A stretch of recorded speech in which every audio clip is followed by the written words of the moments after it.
Ay ilma namaa bifaan wal madaalaa walitti dhaadataanatu si caalaa Afrikaan gurraatti hunduu kana beekaa gariin gaangee ilmuu furimaa irra eega. Afrikaan gurraatti kanaa saniin qabu namni gurraachamus bifaan madaalamaa dhiifama naa godhaa kuni wallaaluma.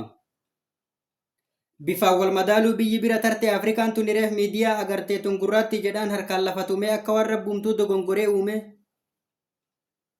Amma soba dhiisamee dhugaa dubbannaa biyya madiimtuu fi gurraatti fudhannaa biyya diimtuu jechuun hashawaa daalachaa waa takka magarsu inuma goggoysaan oduma beeku iccitii kedhoysa.